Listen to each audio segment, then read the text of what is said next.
तो नमस्कार दोस्तों, कैसे हैं आप। उम्मीद करते हैं कि बहुत ही अच्छे होंगे और आ विद्या में आपका स्वागत है। तो चलिए वीडियो को स्टार्ट करते हैं। तो सबसे पहले मैं आपको बता दूं कि इस वीडियो में हम क्या पढ़ेंगे। इस वीडियो में हम पॉलिटिकल साइंस का क्या पढ़ेंगे, रिवीजन पढ़ेंगे। और रिवीजन क्या पढ़ेंगे, तो ये पॉलिटिकल साइंस जो है वो क्लास 12th का है और इसका हम रिवीजन करेंगे। तो रिवीजन किसका करेंगे, पहले चैप्टर का, पॉलिटिकल साइंस का जो फर्स्ट चैप्टर है जिसका नाम है शीत युद्ध का दौर, इसका हम रिवीजन करेंगे। और आपको पता है कि रिवीजन में हम क्या पढ़ते हैं, तो रिवीजन जो होता है उसमें हम सिर्फ मोटी मोटी बातों को ही पढ़ते हैं। तो उसी को हम सिर्फ पढ़ेंगे इस वीडियो में, यानी कि रिवीजन जो करेंगे सिर्फ मोटी मोटी बातों को ही पढ़ेंगे। तो चलिए बिना देर के वीडियो को स्टार्ट करते हैं। बस आपसे छोटी सी गुजारिश है कि वीडियो को क्या कर दीजिएगा, लाइक कर दीजिएगा। और चैनल पर अगर आप पहली बार आए तो नीचे जो सब्सक्राइब वाला बटन दिख रहा है उसे भी आप दबा दीजिएगा। दबा दिए, बहुत अच्छी बात है। तो चलिए वीडियो को स्टार्ट करते हैं।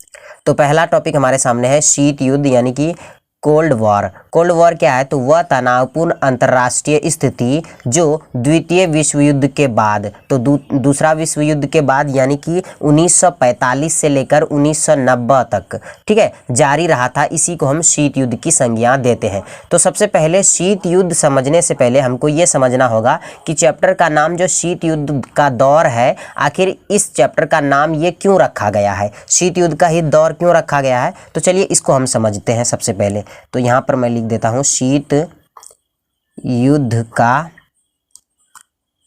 दौर, ठीक है, ये हमने लिख दिया। अब इसको हम समझते हैं। तो देखिए, शीत युद्ध का दौर जब सेकेंड वर्ल्ड वॉर हुआ था, जब दूसरा विश्व युद्ध हुआ था, तो उसके बाद दुनिया जो था वो दो गुटों में बंट चुका था, ठीक है।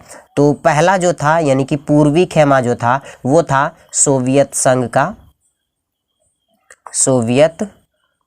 का, और जो पश्चिमी खेमा था जिसकी अगुवाई अमेरिका कर रहा था, यानी कि अमेरिका, जिसको हम क्या कहते थे, यूएसए कहते थे, और इसको यूएसएसआर कहते थे, ठीक है। तो ये दो गुटों में बंट चुका था। तो ये दोनों जो अलग हुआ था, ये क्या था कि ये दोनों सिर्फ महाशक्ति बनने के लिए ही अलग हुआ था। यानी कि अमेरिका कहता था कि महाशक्ति मैं बनूंगा, और सोवियत संघ कहता था कि महाशक्ति मैं बनूंगा क्योंकि ज़्यादा ताकतवर मैं हूं। तो इन दोनों में क्या था कि प्रतिद्वंद्विता की लड़ाई चल रही थी, और इन दोनों के बीच में ऐसी तनावपूर्ण स्थिति बनी हुई थी, ऐसा लगता था कि इन दोनों के बीच युद्ध होकर रहेगा। लेकिन वास्तव में इन दोनों के बीच कुछ युद्ध नहीं हुआ। तो इसी को क्या नाम दे दिया गया, शीत युद्ध की संज्ञा दे दिया गया। इसी को कहा गया कि शीत युद्ध का दौर, यानी कि दूसरा विश्व युद्ध जो खत्म हुआ था वो 1945 पर खत्म हुआ था, ठीक है। तो 1945 से लेकर 90 तक जो रहा था, 90 में क्या हो गया, सोवियत संघ का विघटन हो गया, यानी कि समाप्त हो गया। तो उसके बाद क्या हुआ कि 1945 से लेकर 90 तक में जितने भी काल आए, इन सबको क्या नाम दिया गया, ये शीत युद्ध का दौर कहा गया इन काल को, ठीक है। तो शीत युद्ध का दौर आप समझ गए हैं कि शीत युद्ध का दौर क्यों कहा जाता है इस चैप्टर को। तो चलिए अब हम यहाँ से स्टार्ट करते हैं शीत युद्ध। तो ये आपने समझ लिया कि शीत युद्ध यानी कि कोल्ड वॉर क्या होता है। अब हम आगे बढ़ते हैं। तो आगे हमारे सामने आता है दो महाशक्ति। आपको हम अभी बताए कि दो महाशक्ति था, एक जो था वो था यूएसए था, ये पहली महाशक्ति थी, और दूसरा जो महाशक्ति था ये था यूएसएसआर, ठीक है। तो यूएसए और यूएसएसआर यानी कि यूएसए की जो अगुवाई कर रहा था वो अमेरिका कर रहा था, और यूएसएसआर की जो अगुवाई कर रहा था वो सोवियत संघ कर रहा था, ठीक है। तो अमेरिका और सोवियत संघ दोनों महाशक्ति थी, और इन दोनों के बीच क्या हुआ कि महाशक्ति बनने के होड़ में शीत युद्ध क्या हुआ, सामने आ गया, यानी कि शीत युद्ध जैसे काल हमारे सामने उत्पन्न हो गया। तो देखिए, द्वितीय विश्व युद्ध के बाद संयुक्त राज्य अमेरिका और सोवियत संघ दो महाशक्तियां कहलाई, यानी कि दूसरा विश्व युद्ध जो हुआ उसके बाद जो थी वो दो महाशक्ति आई, एक आया संयुक्त राज्य अमेरिका और दूसरा आया सोवियत संघ। तो ये दो महाशक्तियां आई हमारे सामने शीत युद्ध के बाद। उसके बाद आगे बढ़ते हैं। तो आगे हमारे सामने जो मोस्ट इंपॉर्टेंट टॉपिक इस चैप्टर से एग्जाम में पूछा जाता है वो यही है गुट निरपेक्ष आंदोलन, ठीक है, या फिर इसे कहते हैं गुट निरपेक्षता आंदोलन, कुछ भी से कहते हैं। तो गुट निरपेक्ष आंदोलन को समझना बहुत ही जरूरी है क्योंकि एग्जाम में इस टॉपिक से क्वेश्चन बहुत ज़्यादा पूछा जाता है। तो चलिए यहाँ पे देखिए लिखा हुआ है कि वह आंदोलन जो गुट निरपेक्षता की नीति का अनुसरण करने वाले राष्ट्रों द्वारा दोनों महाशक्तियों के दबदबाव को चुनौती देने की दृष्टि से शुरू किया गया था। अब हम इसको अब समझाते हैं कि गुट निरपेक्ष आंदोलन आखिर क्या है। तो यहाँ पे देखिए, यहाँ पे हम लिख देते हैं पहले गुट निरपेक्ष, ठीक है, गुट निरपेक्ष, और यहाँ पर आंदोलन इधर है। तो देखिए गुट निरपेक्ष आंदोलन क्या था कि दुनिया के सामने दो महाशक्ति थी। पहला जो था वो था यूएसए था और दूसरा था यूएसएसआर था, ठीक है। तो अब इसके बीच में क्या आ गया, एक तीसरा आ गया जिसका नाम रख दिया गुट निरपेक्षता, ठीक है। ये गुट निरपेक्षता रख दिया जिसका तीसरा आ गया। अब देखिए अमेरिका और सोवियत संघ, और उसी समय गुट निरपेक्षता में वो सारे देश शामिल थे जो कि अभी अभी स्वतंत्र हुए थे। तो ये नहीं चाहते थे ये सारे देश कि अभी हम स्वतंत्र हुए हैं और अगर अभी हम अमेरिका में मिल जाए यानी कि यूएसए में मिल जाए तो अभी हम क्या हो जाएंगे, यूएसए के अधीन हो जाएंगे, यानी कि फिर से हम गुलाम हो जाएंगे। अगर यूएसएसआर का कब्जा ज़्यादा हुआ, इस पर कब्जा कर लिया, तो फिर ये क्या हो जाएगा, ये सारे देश फिर से गुलाम हो जाएंगे। अगर ये फिर यूएसएसआर में मिल जाता तो फिर अगर अमेरिका इस पर कब्जा कर लेता तो ये फिर से गुलाम हो जाते। तो इसलिए गुट निरपेक्षता नीति की यानी कि आंदोलन की शुरुआत की गई जिसमें कि ऐसे देश शामिल हुए थे जो कि अभी अभी स्वतंत्र हुए थे, ठीक है। तो इसका मेन मकसद ये था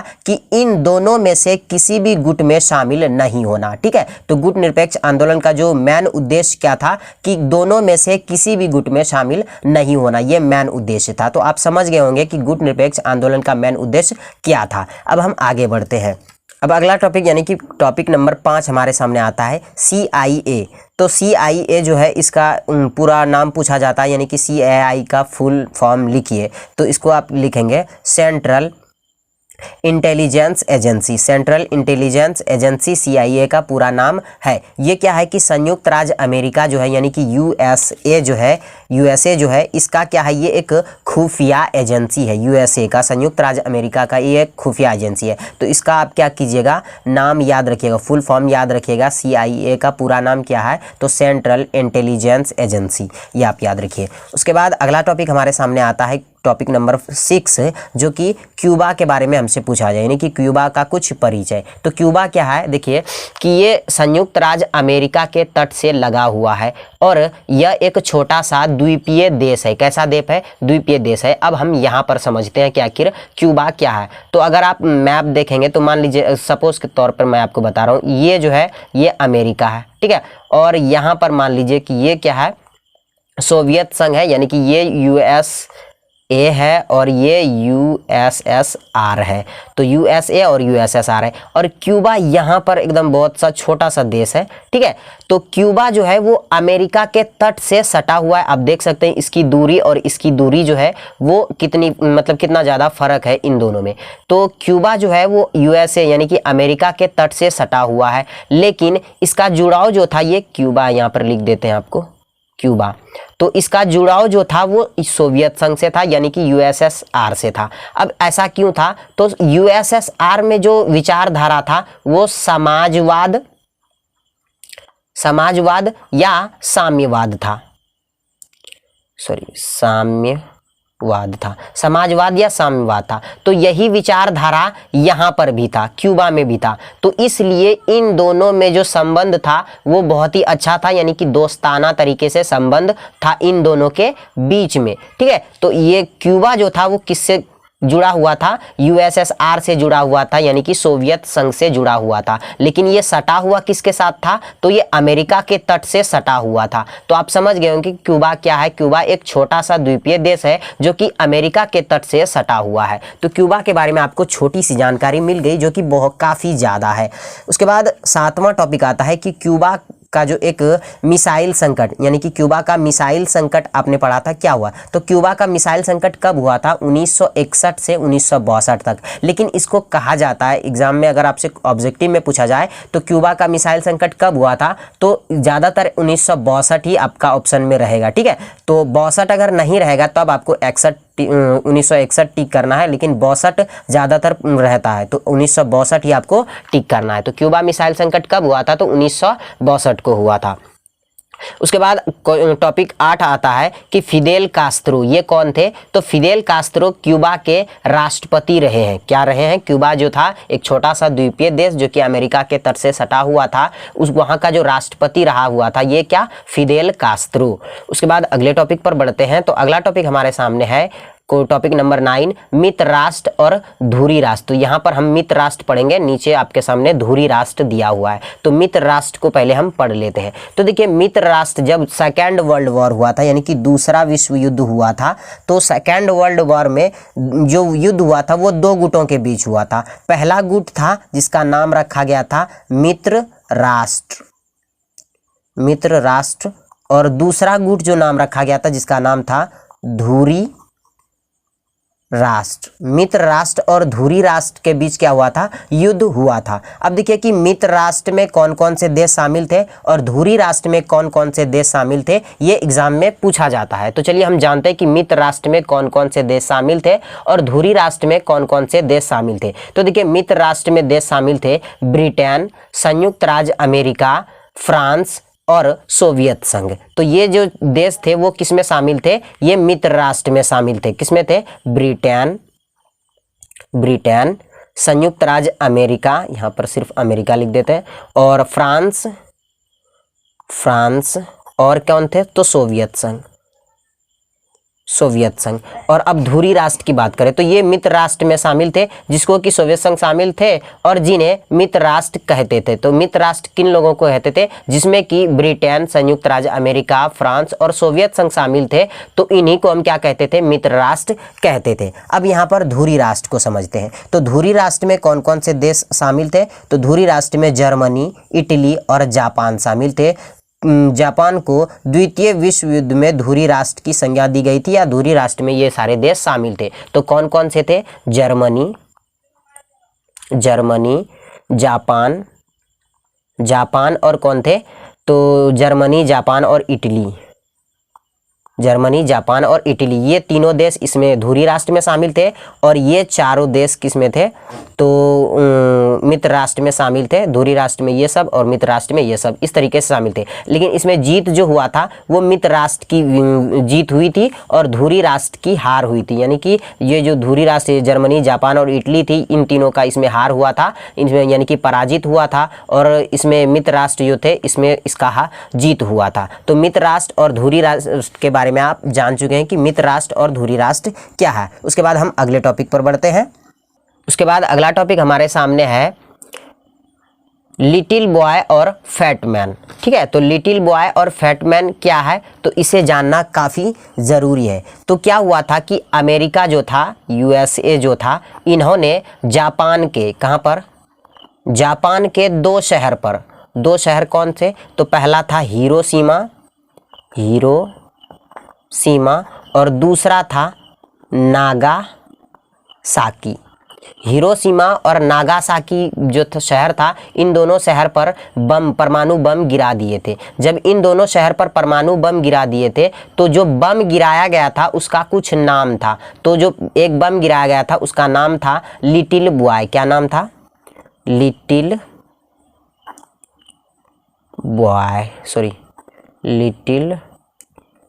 बॉय, और दूसरे का नाम क्या था? Fat man. तो लिटिल बॉय और फैट मैन इस बमों का नाम था। और ये कब गिराया गया था? तो ये एक गिराया गया था 6 अगस्त 1945 और दूसरा गिराया गया था 9 अगस्त 1945। ठीक है, तो चलिए यहाँ से आप ये समझ गए कि ये कब गिराया गया था। अब अगला टॉपिक हमारे सामने आता है दो ध्रुवीय विश्व का आरंभ। तो दो ध्रुवीय विश्व का आरंभ को समझते हैं। जब सेकेंड वर्ल्ड वॉर हुआ यानी कि दूसरा विश्व युद्ध हुआ तो उसके बाद जो था वो दुनिया दो गुटों में बंट चुकी थी। ठीक है, दो गुटों में बंट चुकी थी। जो पूर्वी खेमा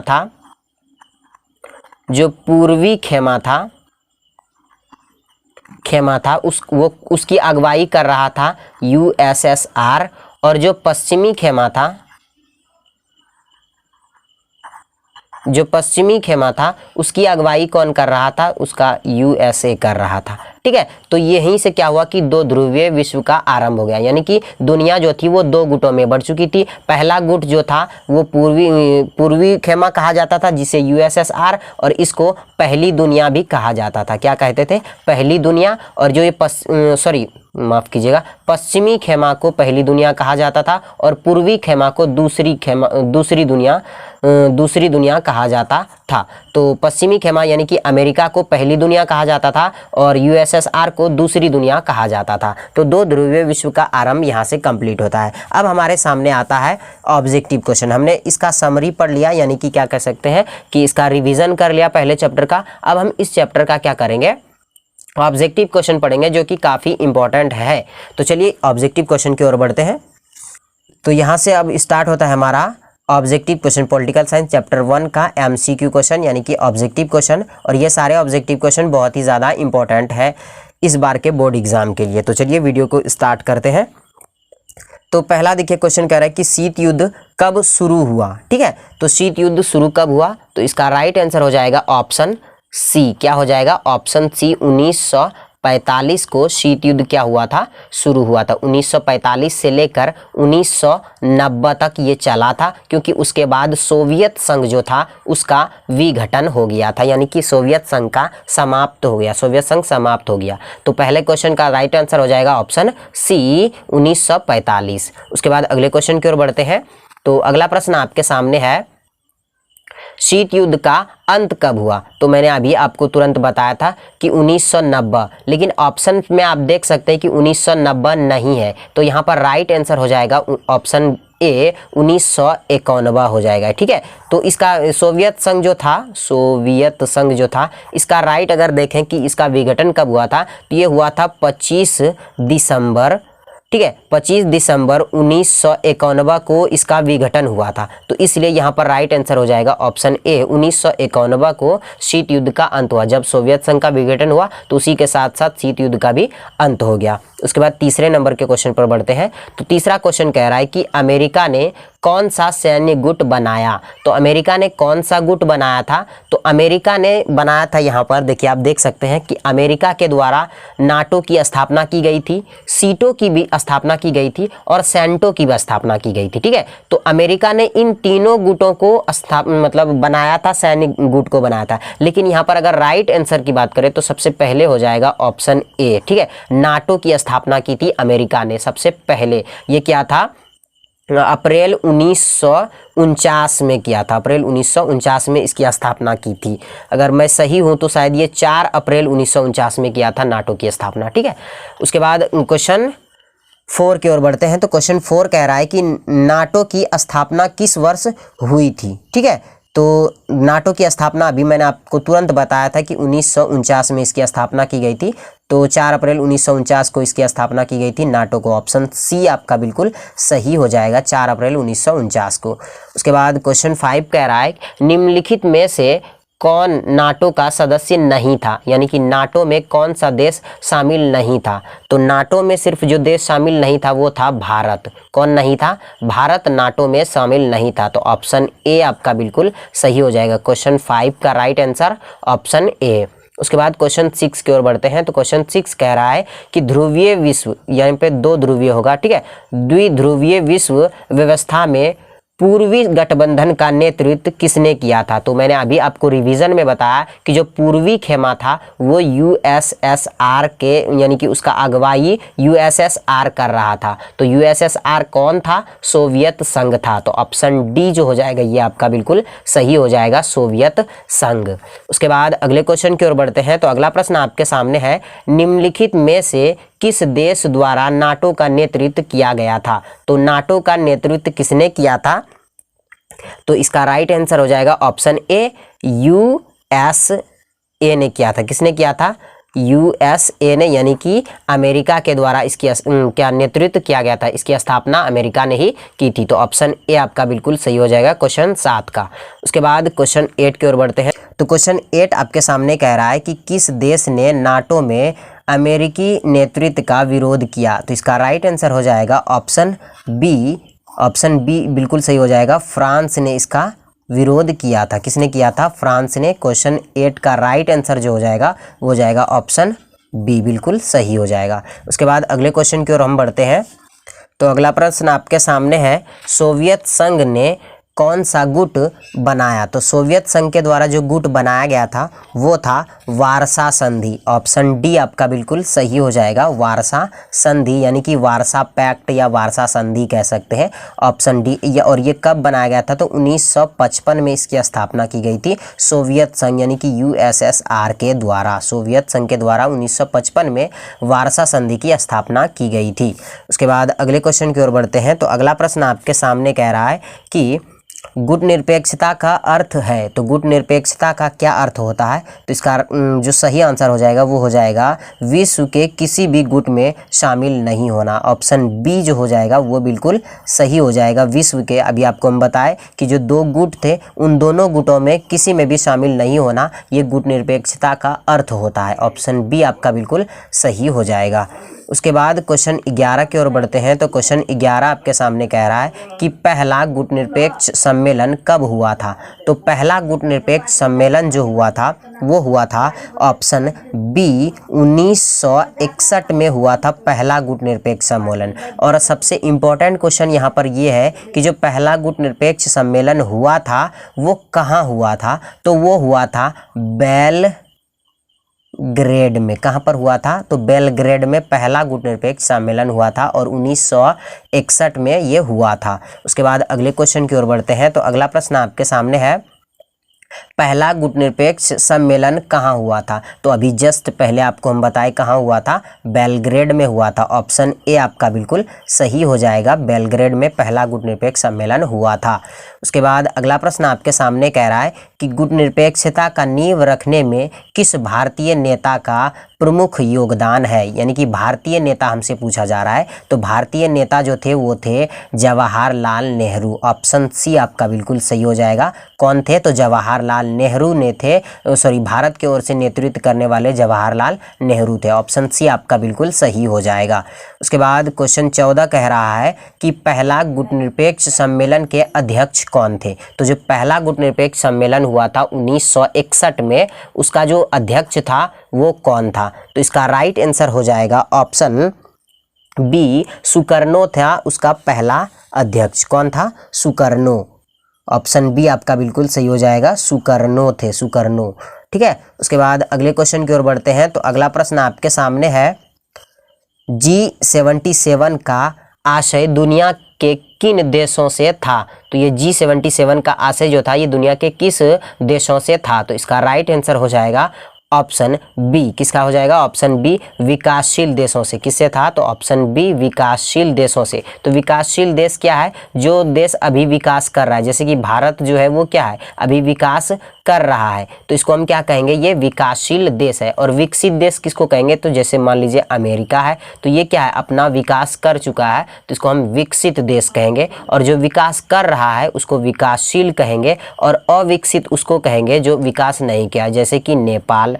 ठीक है। तो ये क्या है कि ये विकास नहीं किया हुआ है, तो ये क्या कहेंगे? अविकसित देश है ये। तो इस प्रकार से आप समझते हैं विकासशील, विकसित और अविकसित में अंतर। उसके बाद अगला प्रश्न आपके सामने है, पश्चिमी गठबंधन का नेतृत्व किसने किया था? तो पश्चिमी जो खेमा था, तो पश्चिमी खेमे का नेतृत्व कौन कर रहा था? तो इसका राइट आंसर हो जाएगा ऑप्शन ए, अमेरिका कर रहा था, यानी कि यूएसए कर रहा था। इसका नेतृत्व कौन कर रहा था? अमेरिका। ऑप्शन ए आपका बिल्कुल सही हो जाएगा। उसके बाद क्वेश्चन 17 कह रहा है कि समाजवादी या साम्यवादी गुट का नेतृत्व कौन कर रहा था? तो समाजवादी और साम्यवादी विचारधारा जो था वो था सोवियत संघ में। ठीक है। कहाँ पर था? सोवियत संघ में, यानी कि यूएसएसआर में था। और यूएसएसआर ऑप्शन बी में है, तो इसका राइट आंसर ऑप्शन बी हो जाएगा, यूएसएसआर। कौन कर रहा था? सोवियत संघ कर रहा था समाजवादी या साम्यवादी गुट का निरपेक्ष। उसके बाद अगले क्वेश्चन की ओर हम बढ़ते हैं। तो अगला प्रश्न आपके सामने कह रहा है, पूंजीवादी या उदारवादी लोकतंत्र गुट का नेतृत्व कौन कर रहा था? तो पूंजीवादी या उदारवादी जो इसका नेतृत्व कर रहा था वो था अमेरिका, क्योंकि अमेरिका की जो विचारधारा थी वो क्या थी? वो पूंजीवादी ही विचारधारा थी अमेरिका की। तो इसका राइट आंसर हो जाएगा ऑप्शन ए। उसके बाद अगला प्रश्न आपके सामने है, शीत युद्ध किन दो विचारधाराओं के बीच संघर्ष था? यानी कि शीत युद्ध की जो लड़ाई थी वो किस विचारधारा को लेकर के लड़ाई चल रही थी? तो इसका राइट आंसर हो जाएगा ऑप्शन बी, पूंजीवादी तथा साम्यवादी या समाजवादी। ठीक है, तो ऑप्शन बी जो हो जाएगा वो बिल्कुल सही हो जाएगा। क्वेश्चन 19 का राइट आंसर ऑप्शन बी क्या हो जाएगा?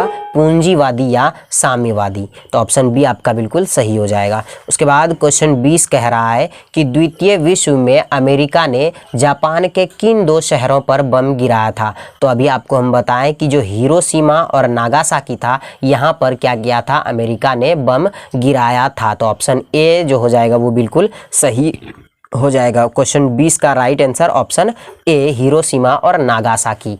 उसके बाद क्वेश्चन 21 कह रहा है कि प्रथम विश्व युद्ध कब से कब तक हुआ? यानी कि कब से कब हुआ? पहला विश्व युद्ध जो हुआ था वो कब से लेकर कब तक चला था? तो इसका राइट आंसर हो जाएगा ऑप्शन ए, 1914 से लेकर के 1918 तक चला था पहला विश्व युद्ध। प्रथम वर्ल्ड वॉर जो हुआ था, फर्स्ट वर्ल्ड वॉर जो हुआ था वो कब से कब तक चला था? 1914 से 18 तक चला था।